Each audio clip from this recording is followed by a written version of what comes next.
Coming up on Inside California Education. Kids are finally returning to school after many months of remote learning.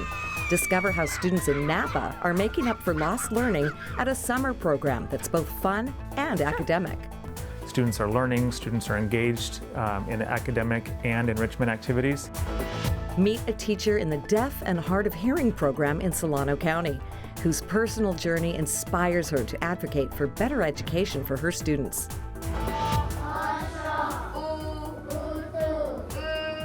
Go inside a program in Fresno that teaches students in both English and Hmong. It's one of only 5 such programs in the nation, celebrating the Hmong language and culture with students of all backgrounds. It makes me feel very happy and surprised that I'm learning it very fast. And explore an after-school music immersion program in San Gabriel, which has helped transform the school's culture and reputation. They see how proud our students are, and it has really made a change in how the community and people perceive our school. It's all next on Inside California Education. Funding for Inside California Education is made possible by At the California Lottery, we're focused on our mission to provide supplemental essential funds to public schools, kinder through college, helping to keep teachers on staff or pay for new school computers, band equipment, and other instructional materials and services. Since 1985, we have raised more than $37 billion, and more than 95% of our sales go back to the community. Music to all of our ears. California Lottery, helping schools and communities across California. the Stewart Foundation, improving life outcomes for young people through education. ScholarShare 529, California's state-sponsored, tax-advantaged 529 college savings plan designed to help pay for the cost of higher education. Additional funding for Inside California Education is made possible by these organizations supporting public education.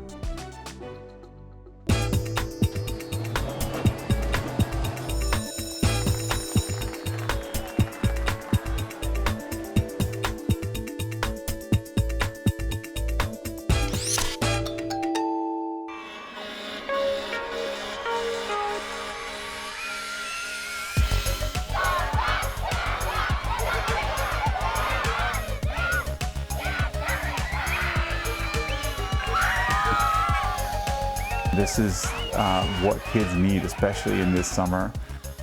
This has been the closest thing to normal for them that they've experienced in a year. They spent a full school year away from each other, learning and studying behind computer screens.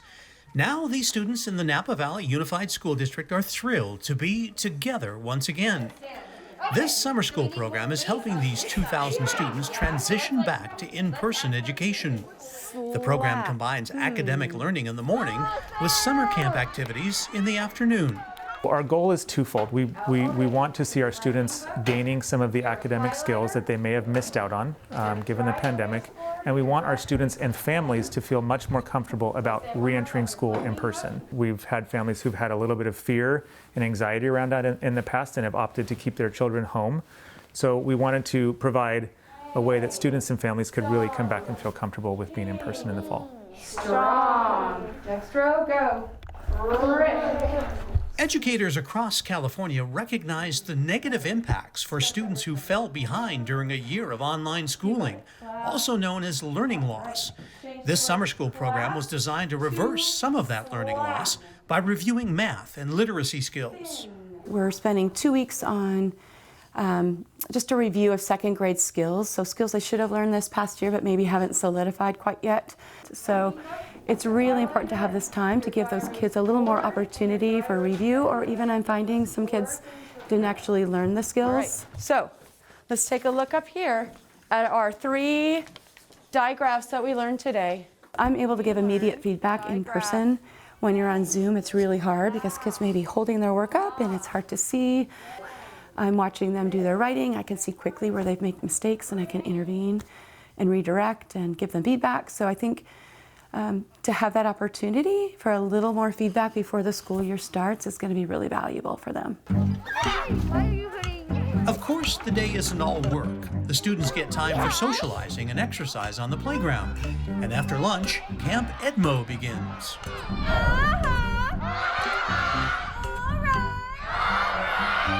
Edmo is a nonprofit after-school and summer school provider that paired with the district to provide hands-on activities. For students like Gianna, it's a big motivating factor for attending summer school. We work a bit, but not like too much because like it's EDMO, it's summer school. They want to make it a bit fun. We do art. Sometimes we build towers. We can build houses out of paper. We do a lot of art, which is my favorite part about school. Kids are doing hands-on STEAM activities, things like building cities, Minecraft, coding, scratch coding. They're doing all kinds of like hands-on learning. And at the same time, we're working in our social and emotional learning skill building through the curriculum. Okay, so you're going to get a little bit of falling. Yeah. Ideally, when kids leave Edmo, they're continuing to learn about whatever it was they did at camp at home. And they're being just a more authentic version of themselves too. This was the first time in several years that Napa was able to offer this type of summer school. That's because they received extra funding from the Federal CARES Act during the pandemic. We would love to have ongoing funding to be able to do this for our students every year. This has been an incredibly successful program. Students are learning, students are engaged in academic and enrichment activities. So we would love nothing more than to be able to continue to offer programs of this caliber to our students. I mean, we know that a typical child from a middle-income family gets 6,000 hours more of enrichment than a low-income child by the time they're in 6th grade. So that's a huge disparity, right? Some kids get nothing and other kids get everything. And so the funding that's coming through now is allowing everyone to get everything. I'm happy to be here. I'm happy to be with kids again. Sure. I feel like it's great for everybody, for the adults, for the kids, getting back into that routine.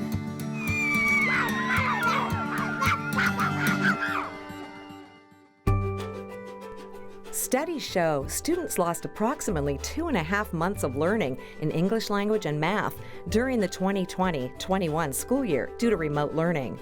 School districts responded with 88% offering summer school in the summer of 2021. Summer school is most effective when it's free, voluntary, and includes meals. It's fun, engaging with hands-on learning activities, and provides academic learning for 3 hours a day for at least 5 weeks.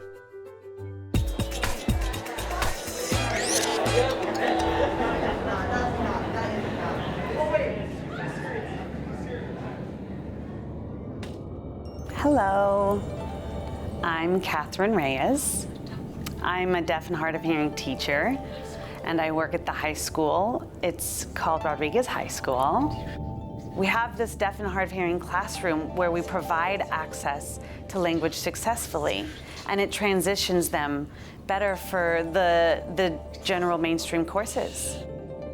I include the deaf culture, my own personal experience, my life lessons, and so I try to build their confidence, their pride in being a deaf person. And how I can do that is by telling them my life experiences, and maybe they can see the connection. Catherine Reyes lost her hearing at the age of 4 after contracting bacterial meningitis. She got a cochlear implant in 3rd grade, but school continued to be a challenge. I did not have an interpreter because I was supposed to be using my listening skills from the cochlear implant to communicate with my teachers and my classmates. Unfortunately, it was not a good experience for me. It wasn't until 9th grade when Catherine finally had access to an interpreter.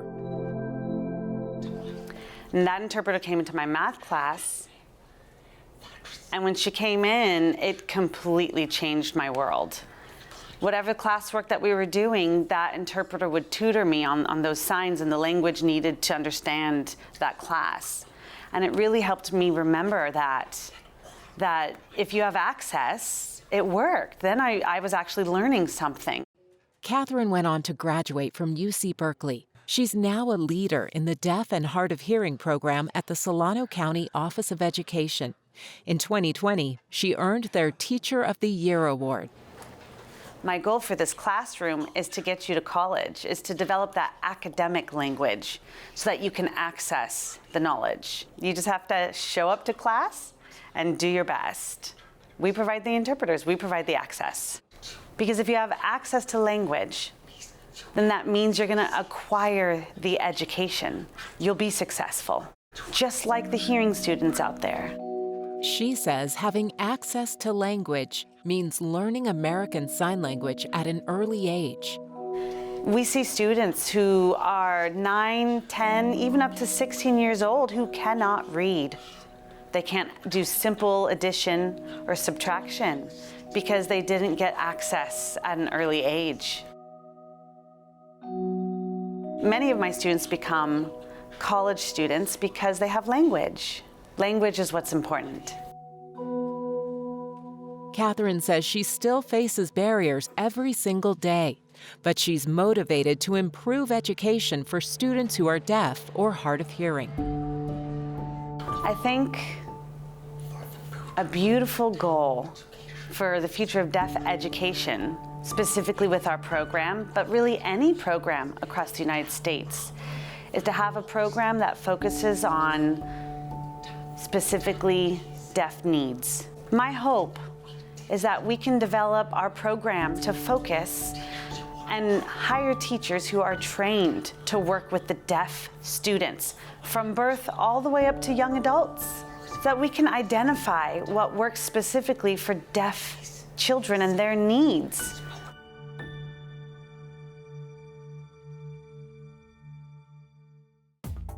Still ahead on Inside California Education, a pre-pandemic look at an award-winning music immersion program where all students experience a variety of instruments and musical styles after school. Watching the students glow and just resonate with the music as they perform, it's wonderful to see. But first, discover how a Central Valley city with one of America's largest Hmong populations developed a Hmong dual language program from the ground up.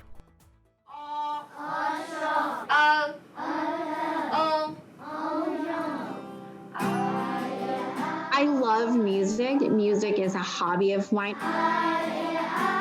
It also brings me joy because I get to share what I love with my students. Jenny Yang is a third grade teacher at Vang Pao Elementary School in Fresno. She's teaching these students in both English and Hmong as part of a dual language immersion program. Today's lesson is inspired by her own personal journey. When I was in third grade, I was classified as an English language learner. So what really helped me during that time was my own classroom teacher bringing in musical instruments and just incorporating songs. Fresno is home to the second largest Hmong population in the United States. Tens of thousands of refugees from Southeast Asia settled in Fresno in the decades following the Vietnam War. Yuan Lee was one of them. She's the principal at Vang Tao Elementary and was only 8 years old when her family settled in Fresno. We were transplanted into a new community, into a new place where we didn't speak the language. There was no Hmong instructional aid or no Hmong teacher to support us. So we are very fortunate to be the first school in Fresno Unified that has started this Hmong 50-50 dual language immersion program. Education at the school is offered in Hmong 50% of the time and English 50% of the time. The program extends from pre-K through 4th grade. English learner students are mixed with English proficient students, with the goal of promoting bilingualism, biliteracy, and cultural appreciation. The sentences that I like to say in Hmong is Gu Nya Oshi Nya Dao Gu Ponyu. And that means I like to play with my friends. It makes me feel very happy and surprised that I'm learning it very fast. Our classes are just a very culture-rich experience. You'll find examples from the Hmong culture and how there's a balance between Hmong culture and the American culture. The Fresno Unified School District's Hmong dual language immersion program is one of only 5 in the country and one of 2 in California. I'm just really excited that we were the first school to start the Hmong DLI program. We all love the program. Situated in southeast Fresno, Vang Pao Elementary School is largely made up of Spanish-speaking students and Southeast Asian students who are predominantly Hmong. 40% or more of our students are what we call English language learners. So that means they come to school either speaking Spanish, Hmong, or another language in the house.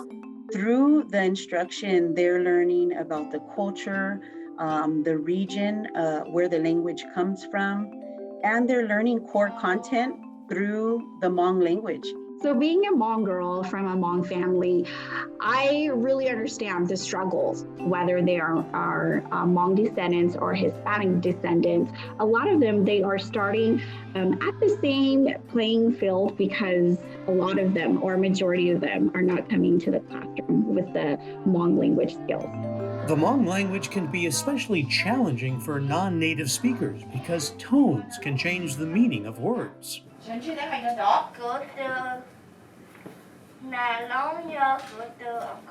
the Hmong language is actually kind of very complicated. It's really based on tonal. It's also monosyllabic. And what is different about the Hmong language is that we do have 8 tonal markers, which it is also a very big challenge to someone learning Hmong for the very first time. Christopher is a 4th grader from a Hmong family and has been in the dual language program since kindergarten. If you can't speak your supposed native tongue, I think you lose a part of yourself. I mean, my Christopher knows how to read in Hmong, knows how to write in Hmong. He loves it because he gets to learn about, what it is to be Hmong. What is Hmong? Well, I mean, the history, the culture, the heritage, the food. I love learning Hmong for some reason because learning Hmong is like my culture, and I love my culture, and so I wanted to speak that way. Research shows that students' cognitive development is much higher when they are proficient in 2 languages. So it not only benefits them throughout their K-12 experience, but they're able to take those skills into the real world. That is why the Fresno Unified School District is striving to expand their Hmong DLI program to be available for all students pre-K through 12th grade. We're going to continue to work hard, make the program better each and every single day, and to continue to grow the Hmong program and support our students to become bilingual, biliterate, and bicultural so that when they leave us, they will be ready for the world. The district hopes their graduates will use their Hmong language skills in the Fresno community, working in fields like healthcare, public safety, and education. It also connects students more deeply to their cultural roots. People need the ability to read and write in their first language. No matter how many other languages they know, they need to read and write in the language of the heart, the language of the home, not just the language of the school. This quote really inspired me when I was in the teacher education program, and I also hope that this quote also encourages you as the viewer or parents at home as well. I'm glad we have the program. I'm glad my son's been in it since the pilot program. I'm glad that it's getting bigger and better. And as a parent, watching my son learn and grow, I think it's a beautiful thing.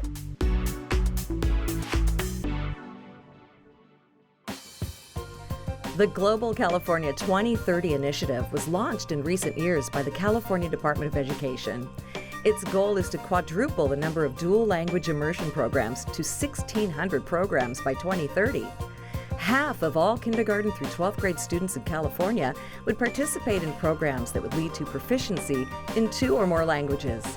By 2040, the state wants 3 out of 4 students to be bilingual, qualifying them for a state seal of biliteracy on their high school diploma. 2, 1, 2, ready, go. In 2nd grade, I began playing violin, recorder, and drums. Lyra is a 3rd grader at Roosevelt Elementary School in San Gabriel, where she's learned how to play multiple instruments. I played recorder for a 2nd year, and I'm also doing violin again, and now I'm doing a new one called piano. Every student at Roosevelt has similar access to music, thanks to a program launched in 2015 called the Music Immersion Experience. It takes place after school, and every student is automatically enrolled. You can opt out, but few do. Students get between 30 minutes to up to 2 hours of music each day, depending on their age and interest. One of the biggest things that we were discussing was the length of the day the kids would be at school. Would that even be something that the kids can do? Do they have the stamina to be at school from 8 till 5? I don't, but it turns out they do. This after-school music immersion program has transformed the school culture at Roosevelt, changing it from an underperforming school to one that's won state and national recognition. The community has not always seen Roosevelt as a positive school. We're a low-income school. We're Title I, we're Provision II school. So they always see us as a poorer school. Because of the music program, our students are now getting out in the community. They're seeing us perform. They're seeing how confident our students are. They see how proud our students are. And it has really made a change in how the community and people perceive our school. First, people were a little hesitant. It seemed a little out of the box, but now the whole district has embraced the program. The biggest hurdle was cost. The district used local control funding dollars to hire 18 music teachers and purchase instruments. It was controversial, but now, several years into the program, that effort appears to be paying off. The school has seen a 75% drop in discipline incidents, an increase of 15 points in math scores, and an increase of 27 points in English scores. We're seeing a rise in their performances in math and reading and behavior. They're excited to be there. There's a climate at the school that's just profoundly changed. A much better respect amongst the students, a much better sense amongst the teaching staff here. It's had a global effect on everything. The program aims to expose students to different types of instruments, as well as a variety of musical styles, rhythms, and songs. I've heard a lot of different songs on the violin. It just sounds so beautiful. I like the best is when we get to play because the sound is so beautiful. Anytime I hear it from different people and myself, I just like it. My elective is the best part of the music period. I go to rock band and I just love to rock out there. I like to rock out on the guitar and it's my favorite kind of music. It's amazing, the opportunities that they've been able to have through the music program. I, as a parent, necessarily may not have been able to give them these opportunities. The exposure that they have to all the different kinds of instruments and lessons and theory that they present during the classes is phenomenal.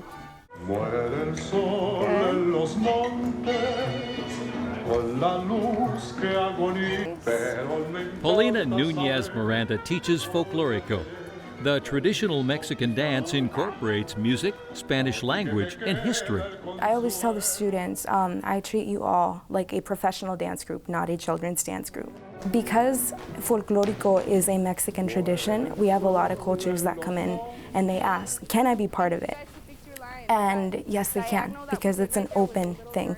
So we have a lot of cultures come in and they learn about the traditions of one specific culture and they feel involved. Educators say this school's musical experiment is a success, and it's one they hope to someday replicate in other schools throughout the district. It's surprising what the kids can do. I'm amazed whenever I get a chance to watch them, what they have been able to do. I can walk into a classroom unexpectedly to do something and I'm watching them read music notes. I'm watching them play the violins and sound phenomenal. I love it. I want students to have more meaning in their life. I want them to have an outlet. I want them to understand that music is part of what makes us human. It's not just what talented people do. It's really exciting because the theory is playing out now, and we can look at it and say, gosh, it works.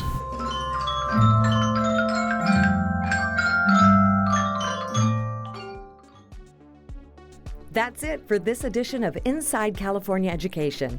If you'd like more information about the program, log on to our website, insidecaled.org. We have videos from all of our shows, and you can connect with us on social media. Thanks for joining us. We'll see you next time on Inside California Education.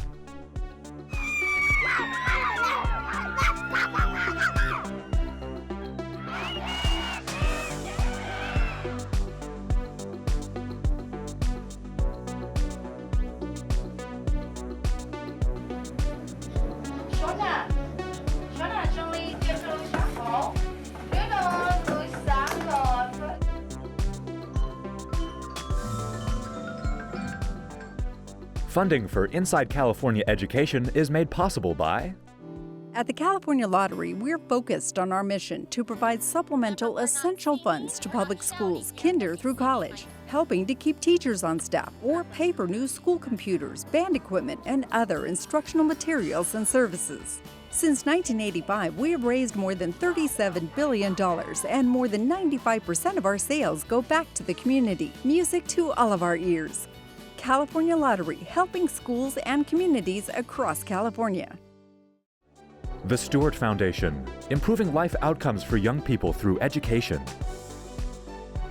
ScholarShare 529, California's state-sponsored, tax-advantaged 529 college savings plan designed to help pay for the cost of higher education. Additional funding for Inside California Education is made possible by these organizations supporting public education.